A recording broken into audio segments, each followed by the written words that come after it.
ये आपका हरियाणा प्रदेश किसानों, जवानों, पहलवानों का प्रदेश है।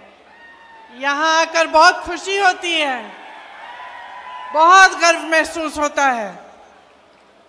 दिल्ली तो पास में ही है, आना जाना काफ़ी हो जाता है। मेरे बच्चे गुड़गांव में पढ़े, मेरा अपना भी अनुभव है आपके प्रदेश का। मेरी बहनें बैठी हैं। कुछ सालों पहले, लगभग 8 साल पहले, मेरी बेटी शायद 15-16 साल की थी, तब वो हरियाणा प्रदेश के लिए बास्केटबॉल खेली। तो वो भी खेल कूद में तेज है।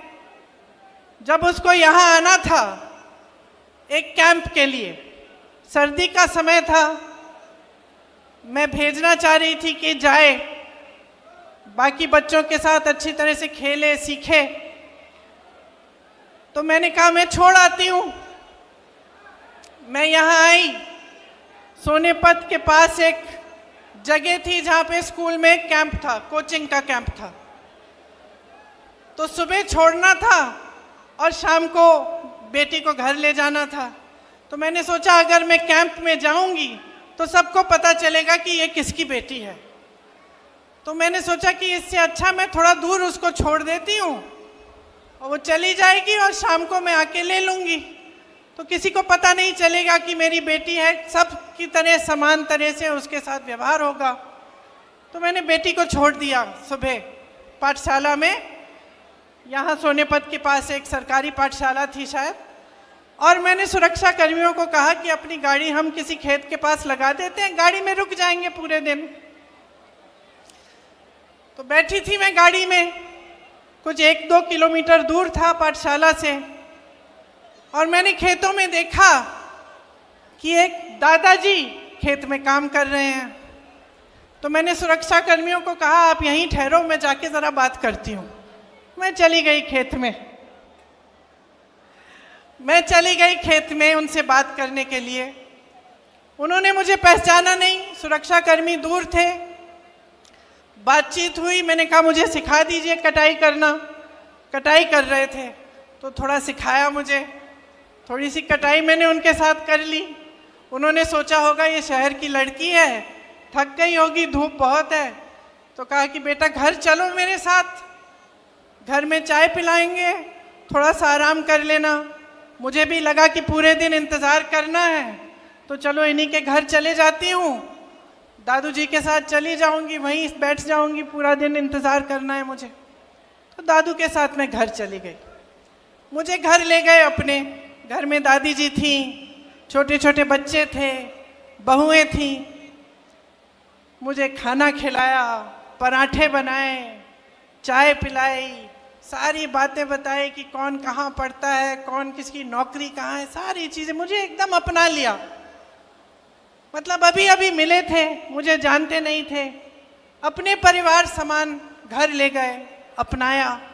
मुझे भी बहुत अच्छा लगा, खूब बातें हुई कि किस तरह से क्या करते हैं, क्या होता है, अपना जीवन कैसे गुजारते हैं। तभी 4-5 घंटे बीत गए, मुझे पता भी नहीं चला। 4-5 घंटों बाद उनका बेटा घर आया।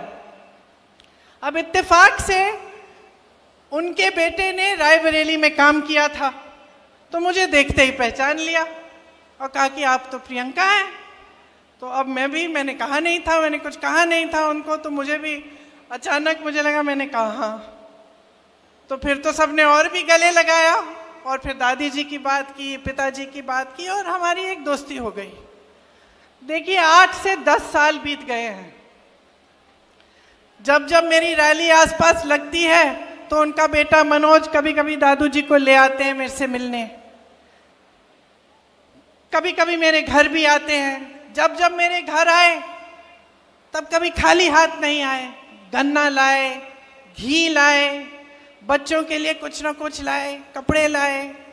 और दादी जी सीधे मेरी रसोई में गई और पराठे बनाने लग गई, सबके लिए खाना पकाया।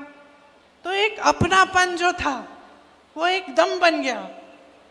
और मुझे अक्सर लगता है कि यही है हरियाणा, यही है हरियाणा की जनता, यही है आपकी संस्कृति, यही है आपके संस्कार। और एक और बात बता देती हूँ कि उन 8 सालों में मेरे से एक चीज़ नहीं मांगी।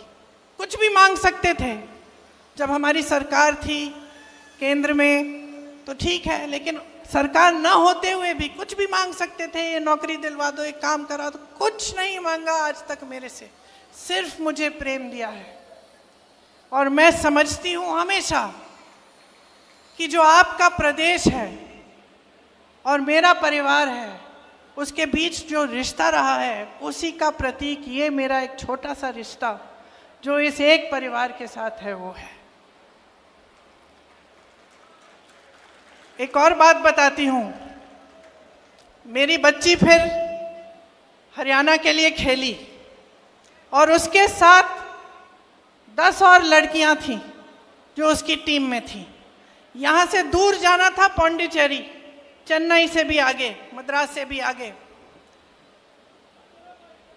वो लड़कियां गई, मैं भी साथ साथ चली गई। मैंने कहा मम्मी हूँ, जाना चाहिए। बाकी एक और लड़की थी जिसकी माताजी साथ में थी, बाकी सारी जो लड़कियां थी गांव की लड़कियां थी, खूब मेहनत करके आगे बढ़ी थी। उनके माता पिता नहीं आए उनके साथ। वो वहाँ पे 4-5 जो टूर्नामेंट थी उसके लिए उन्होंने संघर्ष किया। बहुत गर्मी थी उस समय, मेरे ख्याल से 44-45 डिग्री की गर्मी थी। और जो मेरी बेटी की टीम की कैप्टन थी उसका नाम रितिका था, छोटी सी लड़की थी, विनेश की तरह, तुम्हारी तरह छोटे बाल थे उसके। 102 बुखार था उस लड़की को, लेकिन वो खेलती रही, रुकी नहीं। डांट खाई उसने अपने कोच से। टीम को जिताने के लिए उसने इतना परिश्रम किया। मेरी बेटी घर आके मुझे कहती है, माँ 102 बुखार था उसको, अगर मुझे बुखार होता तो तुम घर ले आती, बोलती कि ले जाओ अभी नहीं खेलना है। वो अकेली थी, वो लड़ी, संघर्ष किया उसने। हमारी पूरी टीम उसके साथ खड़ी थी, लेकिन वो अकेली लड़की 102 बुखार लेकर वो खेलती रही, वो रुकी नहीं। तो मैं समझती हूँ कि हर लड़की, हरियाणा की हर लड़की के दिल में ये आग है। हर बेटी ने संघर्ष किया है अपने अपने तरह से। आप सब बड़ा करते हो, पालते हो, पोसते हो, किसी कैंप में भेजते हो, स्पोर्ट्स के लिए भेजते हो, आगे बढ़ाने के लिए आप संघर्ष करते हो, भरोसे के साथ भेजते हो। मैंने भी जब अपने बच्चों को भेजा है, चाहे स्कूल में, पाठशाला में, कोचिंग कैंप में, तो कुछ भरोसा होता है अध्यापकों पे, कोच पे, आगे जो संस्था है उस पे भरोसा होता है कि चलो हम भेज रहे हैं अपने बच्चों को, आप कम से कम हमारे बच्चों की हिफाजत कर लोगे। बच्चा भी देश के लिए, प्रदेश के लिए लड़ रहा है, संघर्ष कर रहा है, खेल रहा है। पूरे देश को गर्व होगा अगर जीतेगा, तो उसकी हिफाजत करिए। यही उम्मीद रखते हैं माँ बाप, है ना? माताएं बैठी हैं बहुत, यही उम्मीद रखती हैं आप। विनेश के साथ भी ऐसा ही हुआ कि उसके माँ बाप ने भी पूरे भरोसे के साथ उसको भेजा, संघर्ष किया, लड़ी, ओलंपिक्स तक पहुंच गई और उसका संघर्ष का फल भी उसे मिला, मेडल मिला। पूरे देश को गर्व महसूस हुआ, पूरा देश खुश हुआ, सबने कहा हमारी बेटी है। जीत के समय आई, प्रधानमंत्री जी ने घर बुलाया, चाय पिलाई, फोटो खिंचवाई। भाजपा के तमाम नेता, सारे जितने भी भाजपा के लोग थे, सबने कहा कि देखो मोदी जी हैं तभी मेडल जीत रहा है भारत। पूरी मीडिया ने भी कहा, सब खुश थे, सबको गर्व था। हम लोगों ने देखा नहीं, कुछ कोई फर्क नहीं पड़ता कौन सी पार्टी नहीं है, हमारे देश के लिए कोई मेडल लाया है। और इतना संघर्ष करके हमारी लड़कियां, हमारी बहनें गई हैं, हम सबको गर्व महसूस हुआ। लेकिन फिर क्या हुआ? वो भरोसा तोड़ा गया। वो भरोसा जिसके साथ विनेश के माँ बाप ने उसको भेजा होगा, वो भरोसा जो विनेश के दिल में था अपनी सरकार के प्रति, अपने ओलंपिक्स के एसोसिएशन के प्रति, जिसके साथ वो इतनी दूर किसी और देश में जा रही थी अकेले, वो भरोसा टूटा। और क्यों टूटा? क्यों टूटा? क्योंकि विनेश और उसके साथियों के साथ अन्याय किया गया। और जब विनेश ने अन्याय देखा तो खड़ी हो गई। और ये भी हरियाणा का स्वभाव है, ये आपका स्वभाव है, ये आपकी संस्कृति है, ये आपकी परंपरा है। आपने अपने बच्चों को इसी परंपरा के तहत बड़ा किया है। दीपेंद्र जी ने कहा, और आप सब जानते हैं, यहीं पे कुरुक्षेत्र की भूमि में, हरियाणा में भगवान श्री कृष्ण ने भगवत गीता का प्रवचन दिया। और क्या कहा था उस समय कि जब जब अन्याय होगा, जब जब इस दुनिया में अन्याय होगा, तो सच्चाई और न्याय की आवाज उठेगी। मैं प्रकट होऊंगा, भगवान प्रकट होंगे और अन्याय के खिलाफ लड़ेंगे। ये आपकी परंपरा है। तो जब हम विनेश की बात करते हैं, सिर्फ विनेश का संघर्ष नहीं था, ये सिर्फ एक महिला का संघर्ष नहीं था, ये आप सबका संघर्ष है, ये आप सबकी लड़ाई है। जब इनके साथ अन्याय होता है, आप सबके साथ अन्याय होता है, आप सबका भरोसा टूटता है, आप सबके साथ विश्वासघात होता है। और आपकी परंपरा रही है, भगवत गीता की सीख से ही महात्मा गांधी जी ने हमारा स्वतंत्रता संग्राम चलाया। आज उनका जन्म दिवस है। आज अगर हम उनको याद करते हैं तो हमें एक बात याद आती है, सत्यमेव जयते, अहिंसा, सत्य। और कहाँ से मिली उनको ये बातें? भगवत गीता से मिली, भगवान श्री कृष्ण के प्रवचन से मिली, उनके संदेश से मिली। अभी नवरात्रि शुरू हो रहे हैं, दशहरे पे हम किस चीज की विजय मना रहे हैं? न्याय की विजय मनाने जाएंगे। अन्याय के खिलाफ न्याय की विजय, असत्य के खिलाफ सत्य की विजय मनाने जा रहे हैं। तो ये हमारी महान धार्मिक परंपरा है, और खास तौर से यहाँ आपकी धरती की।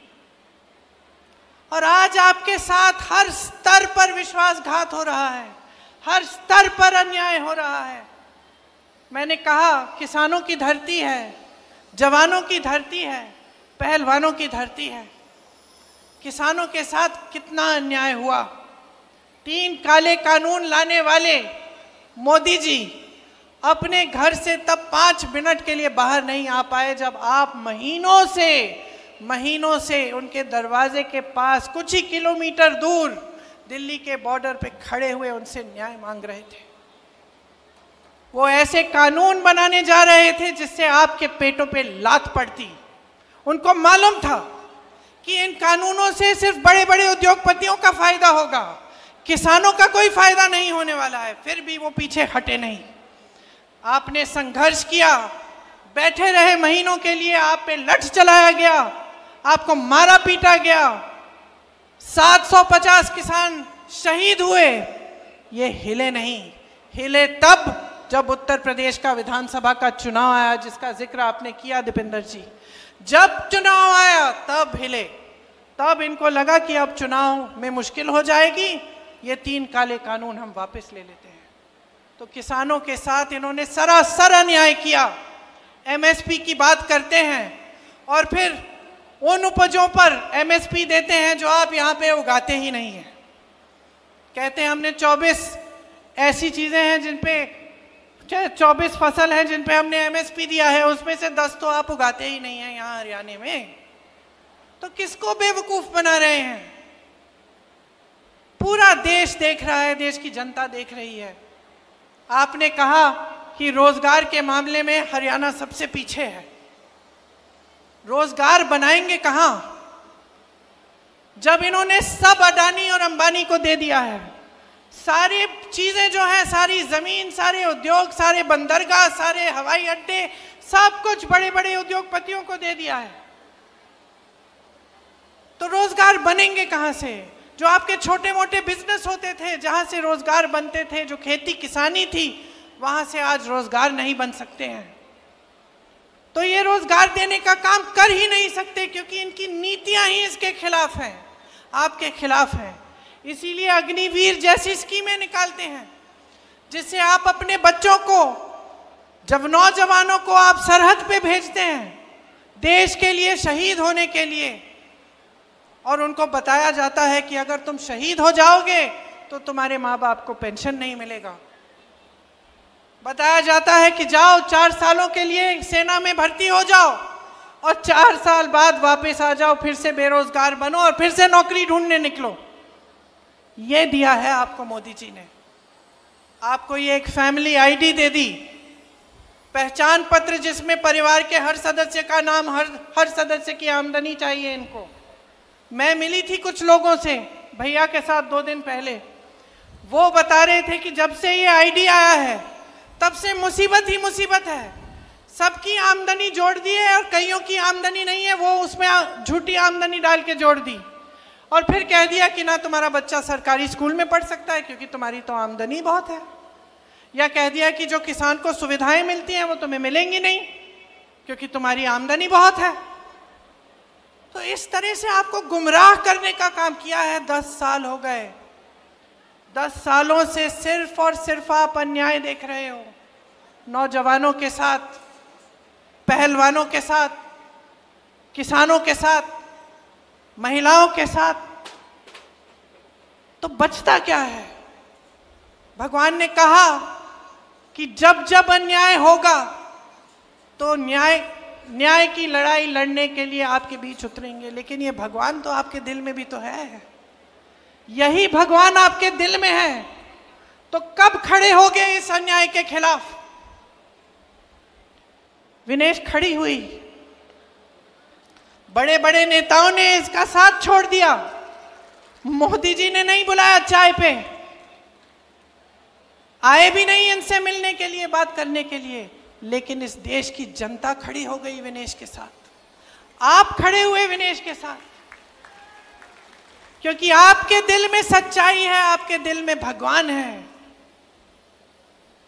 तो अब वो मौका आ गया है, फिर से वही कुरुक्षेत्र की लड़ाई, वही अंग्रेजी साम्राज्य के खिलाफ लड़ाई, कोई फर्क नहीं है। आज ये लड़ाई आपकी लड़ाई है, अन्याय के खिलाफ, असत्य के खिलाफ, दुष्टों के खिलाफ लड़ाई है। आपको खड़ा होना पड़ेगा, आपको अपने अंतर मन में झांकना पड़ेगा और देखना पड़ेगा कि ये क्या हो रहा है मेरे साथ, मेरे प्रदेश के साथ, मेरे देश के साथ।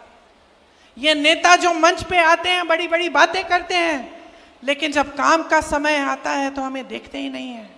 जब हमारे साथ अन्याय होता है तो हमें पूछते नहीं हैं।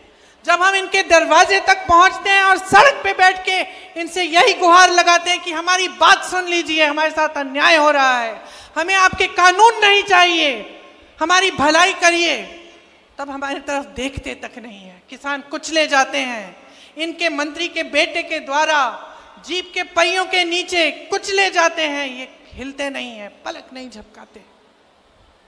तो क्या हो रहा है आपके साथ? सरकार बनाता कौन है? आप बनाते हैं।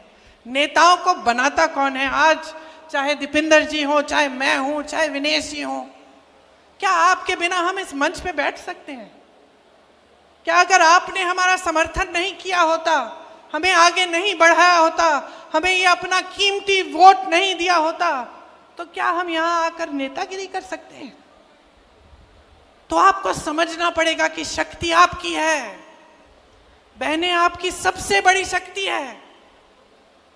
जिस तरह से बच्चों को बड़ा करते हो, पालते हो, पोसते हो, बच्चा गलत करता है उसको टोकते हो, बच्चा झूठ बोलेगा डांटोगी, बोलोगी कि क्या झूठ बोल रहे हो, थप्पड़ भी मार दोगी, कभी कभी टोकती हो।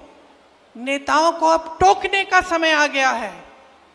ये भाजपा की पार्टी 10 सालों से यहाँ राज कर रही है, आपके लिए एक काम की चीज नहीं की है इन्होंने। जब जब आपको जरूरत पड़ी है पीछे हटे हैं। आपसे सिर्फ अपना स्वार्थ साधना है, खुद को आगे बढ़ाना है, यही इनको सूझता है। भ्रष्टाचार की बात करते हैं, मुझे हंसी आती है। मोदी जी कोई पुरानी चीजें, 10 साल पुरानी, पता नहीं क्या क्या बातें करते रहते हैं। हंसी आती है मुझे। अरे इससे बड़ा भ्रष्टाचार क्या है कि देश के सारे उद्योग आपने अपने 2 मित्रों को दे दिए। इससे बड़ा भ्रष्टाचार क्या हो सकता है कि आप ऐसे कानून लाने जा रहे थे जिससे इस देश का किसान पिस जाएगा, लेकिन आपके बड़े 2 बड़े उद्योगपति मित्रों को सब कुछ मिल जाएगा, उन कानूनों का फायदा मिल जाएगा। वो उद्योगपति किसी किसान की जमीन हड़पना चाहे, लेना चाहे, तो किसान उसके खिलाफ कचहरी में लड़ ही नहीं सकता, ऐसा कानून था वो। डीएम के पास जाओ और डीएम सुलझाएगा तुम्हारा मामला। अगर तुम्हारी जमीन ले ली किसी बड़े उद्योगपति ने, ये कानून लाने जा रहे थे, आप समझ गए, आपने पहचाना, और क्योंकि आपने पहचाना आपने संघर्ष किया। हमारे संविधान ने आपको सबसे बड़ी शक्ति दी है। सत्यमेव जयते कहने वाली बात नहीं थी, ये हमारे संविधान में गढ़ी हुई है ये बात, समानता की बात, कि आप में, मेरी बहन जो यहाँ बैठी है, आप में वो खेती जिसने मुझे सिखाई दादू जी, आप में उतनी ही शक्ति है जितनी दीपेंद्र जी में है, जितनी मोदी जी में है, जितनी मेरे में है। ये संविधान ने शक्ति दी है आपको, ये वोट की शक्ति है, ये वो अधिकार है जिससे आप हम सबको बदल सकते हो, एक नया नेतृत्व ला सकते हो। आप चाहो तो अपने भविष्य को बदल सकते हो।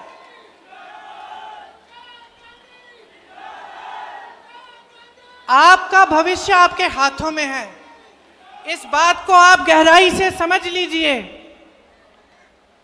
अभी चुनाव हुआ था कुछ महीनों पहले, आपने देखा कि इन नतीजों में क्या हुआ। लोग समझने लगे कि ये बड़ी बड़ी बातें करते हैं, ये झूठ बोलते हैं, ये मंच पर आकर कुछ भी कह डालते हैं, लेकिन जब काम का समय होता है, जब न्याय का समय होता है, जब सच्चाई का समय होता है, तो ये दिखते तक नहीं है। तो ये बात आप भी समझ लीजिए। देखिए, आप अपने बच्चों को बड़ा करते हैं ताकि उनका भविष्य बने। माँ बाप खुश कब होते हैं? बच्चा नौकरी कर रहा है, कमा रहा है, हमें भी लगता है, बहन आपको भी लगता होगा, बड़ा होगा, आपकी देखभाल करेगा, आपका पालन पोषण करेगा, मतलब पालन पोषण नहीं, आपकी देखभाल करेगा, आपने पालन पोषण किया है उसका, तो आपको लगता होगा कि मैं किस लिए कर रही हूँ इतना संघर्ष, महंगाई इतनी है, कुछ खरीद नहीं पा रही हूँ, त्योहार आ रहा है, घर की लिपाई पुताई करनी है, घर को सजाना है, मेहमान आएंगे, खाना बनाना है, त्योहार मनाना है। घबराहट क्यों हो रही है? घबराहट क्यों हो रही है? खुशी के साथ साथ घबराहट हो रही है, क्योंकि महंगाई इतनी है। तो महंगाई, बेरोजगारी, अन्याय, ऐसे ऐसे कानून जिससे किसान की कमाई नहीं हो पा रही है। तो आप बदलाव लाएंगे कि नहीं लाएंगे? यहाँ की बेरोजगारी हटानी है कि नहीं हटानी है? ये लोग भ्रष्टाचार की बात करते हैं, तमाम स्कैम तो इन्हीं के हैं। यहाँ पे एक पूरी लिस्ट बनी हुई है, देखिए, डाडम और यमुना खनन घोटाले, शराब घोटाला, मेट्रो रूट घोटाला, अमृत योजना, सफाई घोटाला, रजिस्ट्री घोटाला, धान खरीद घोटाला, रोडवे स्कीम का घोटाला, HSSC घोटाला, 30 पेपर लीक। बच्चे बड़े होते हैं, पढ़ाई करते हैं, आप मेहनत करते हो पढ़ाने के लिए, बेचारा भर्ती का पेपर देने के लिए ट्यूशन करता है, ट्यूशन के लिए आप कर्ज लेते हो, ट्यूशन करता है, पेपर देता है, पेपर लीक हो जाता है, भविष्य खत्म। अब इंतजार करो, भर्ती नहीं निकलती। अब उसको लगता है कि भाई भर्ती निकल जाएगी, आज नहीं तो कल, 1 महीने में, 2 महीने में, 6 महीने में, करते करते इंतजार करता है, भर्ती नहीं निकलती, बेरोजगार रहता है, कहीं और एप्लीकेशन नहीं देता, ये सोच के कि चलो मैंने पेपर कर लिया, कभी ना कभी तो निकलेगी। तो एकदम पूरी तरह से आपके भविष्य को बर्बाद करने का काम किया है, हर तरह से आपको पीस रखा है, आपको घेरा हुआ है। तो समय आ गया है, चुनाव है, चुनाव की गंभीरता को आप समझिए। कांग्रेस पार्टी इस चुनाव में आपको कह रही है, और आपको देखना चाहिए कि हमारे जहाँ जिन प्रदेशों में हमारी सरकार है, उनमें हम क्या क्या कर रहे हैं। बुजुर्गों को, दिव्यांगों को विधवा पेंशन 6,000 रुपये महीना हम दे रहे हैं। ये आपको हम कह रहे हैं कि हम हरियाणा में देने जा रहे हैं। मेरी बहनों को हर महीने 2,000 रुपये मिलेंगे सरकार से, क्योंकि बहनें, आपकी मेहनत को कोई पहचान नहीं रहा है। आपकी मेहनत को कोई पहचान नहीं रहा है। आप खेती में भी मेहनत करेंगी, जॉब भी करेंगी, ऑफिस में काम भी करेंगी, तब भी आप घर पे आकर मेहनत करती हैं। तब भी घर पे खाना आप पकाएंगी, बच्चों का देखभाल आप करेंगी, परिवार के सब सदस्यों का देखभाल करेंगी। जब तक सब सोएंगे नहीं तब तक आप नहीं सोगी, है कि नहीं? कोई पहचानता है इस मेहनत को? हम कह रहे हैं हम पहचानते हैं। आपको हर महीने 2,000 रुपये दिए जाएंगे इस मेहनत के लिए, ताकि आप कम से कम अपने पैरों पे आप थोड़ा सा अपना पैसा रख सकते हैं, अपने पैरों पे अपनी तरह से खड़े हो सकते हैं। आज गैस का सिलेंडर इतना महंगा है, आप खरीद नहीं पाते। कांग्रेस पार्टी कह रही है गैस के सिलेंडर को 500 रुपये में आपको दिया जाएगा, मतलब आप 500 रुपये में उसको खरीद पाएंगे। जो 2 लाख पद खाली हैं, 10 सालों से भाजपा की सरकार ने खाली रखे हैं, उनको भरने का काम कांग्रेस पार्टी करेगी। भैया के साथ 2 दिन पहले मैं हरियाणा में ही कुछ लोगों से मिली, ट्रक चलाते हैं वो। मैंने उनसे पूछा कि अगर आपको एक स्कीम आपके लिए निकालनी होती जिससे आपका फायदा होता, वो कैसी स्कीम होती, कौन सी स्कीम होती? उन्होंने कहा कि स्वास्थ्य बीमा की स्कीम होनी चाहिए। एक ने कहा मैं राजस्थानी हूँ, जब अशोक जी और कांग्रेस की सरकार थी राजस्थान में, तो मैंने अपनी माताजी का इलाज 80,000 रुपये का इलाज, किडनी का की समस्या थी, मैंने उनका इलाज मुफ्त में कराया। ऐसी स्कीम यहाँ हरियाणा में भी लाओ। तो आज मैं आपको कहना चाहती हूँ कि 25 लाख रुपए तक मुफ्त इलाज सरकार आपका कराएगी, चाहे कुछ भी आपकी बीमारी हो। राजस्थान में कैंसर के पेशेंट, हार्ट के पेशेंटों का इलाज हुआ, मैं मिली उनसे, इतने खुश थे और हम भी खुश थे कि भाई हमने भी अपनी जिम्मेदारी निभाई। ये जो सारा पैसा आपसे लूटा जाता है दिन रात, जो भाजपा की सरकार, मोदी जी की सरकार, अडानी अंबानी जी की सरकार जो आपसे रोज लूट रही है, ये पैसा वापस आपकी जेब में आना चाहिए, वापस आपको मिलना चाहिए। कैसे? इन्हीं स्कीमों के द्वारा। ये 25 लाख का मुफ्त इलाज, ये बीमा, ये जो 2-2 हज़ार रुपये महिलाओं को मिलेंगे, जो बुजुर्गों और दिव्यांगों को और विधवाओं को 6,000 रुपये का पेंशन मिलेगा, जो शिक्षा और स्वास्थ्य की सुविधाएं मुफ्त में मिलेंगी हरियाणा में अगर कांग्रेस पार्टी आएगी, 300 यूनिट बिजली मुफ्त में मिलेगी,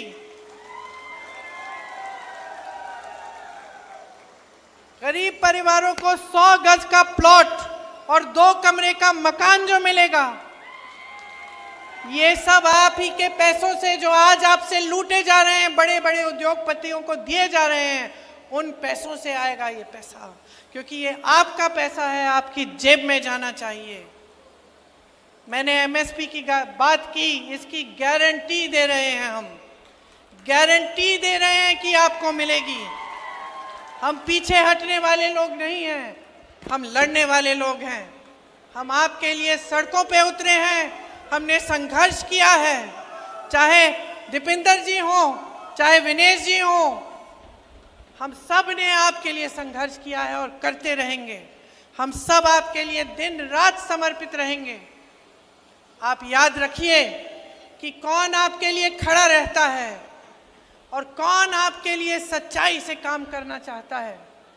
मैं दावे के साथ ये कह सकती हूँ कि विनेश उनमें से है, क्योंकि जब हमने राजनीति में आने की बात की तो इन्होंने मुझसे ये नहीं कहा कि मुझे शान चाहिए, शोहरत चाहिए, मुझे सत्ता चाहिए, ये नहीं कहा। हिचकिचा रही थी, सोच रही थी कि करना चाहिए कि नहीं। फिर मेरे से कहा दीदी सच बताओ, मुझे गलत बात मत बताओ।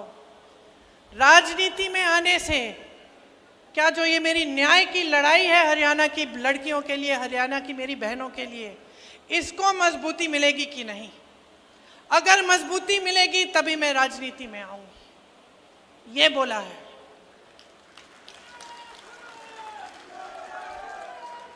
मैंने बोला विनेश मिलेगी, मजबूती मिलेगी, तुम्हें मिलेगी, तुम्हारी बहनों को मिलेगी, हरियाणा की एक एक लड़की को मिलेगी। और मैं अपनी बहनों से कहना चाहती हूँ, माताओं से कहना चाहती हूँ, हरियाणा की एक एक नौजवान लड़की से कहना चाहती हूँ, खड़े हो जाओ विनेश के साथ, खड़े हो जाओ इनके साथ। हिम्मत है इस लड़की में।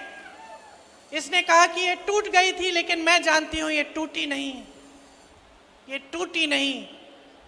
इसको लग रहा था कि टूट जाएगी, लेकिन तब भी खड़ी हुई, ओलंपिक्स में गई, हराया, जापानी गोल्ड मेडलिस्ट को हराया। मैं और मेरी बेटी टीवी पे देख रहे थे, कूदने लग गए हम दोनों कि देखो हमारे देश के लिए क्या किया है, देखो इसके साथ कितना अन्याय हुआ। मोदी जी की पुलिस ने इसके बाल खींचे, इसको घसीटा, सड़क पे मारा, पीटा, लेकिन देखो तब भी झुकी नहीं, पीछे हटी नहीं, लड़ती रही, टूटी नहीं। ओलंपिक्स में गई और लड़ी हमारे लिए, और पूरा देश आज विनेश के साथ है, क्योंकि ये देश ही ऐसा देश है।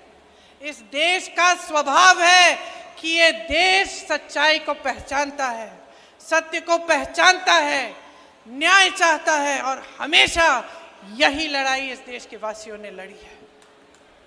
तो आज इस चुनाव में मैं सिर्फ ये कहने आई हूं, अपनी लड़ाई लड़ो, हम सब साथ में लड़ेंगे। एक नई सरकार लाओ, भाजपा के एक एक नेता को दिखाओ कि ये असत्य, ये लूट, ये भ्रष्टाचार, ये सब नहीं चलेगा। आपको एक सरकार चाहिए जो आपके लिए दिन रात काम करके दिखाए। यही आपका संवैधानिक अधिकार है। इसीलिए महात्मा गांधी जी लड़े, शास्त्री जी लड़े, इसीलिए आज भी कांग्रेस पार्टी लड़ रही है।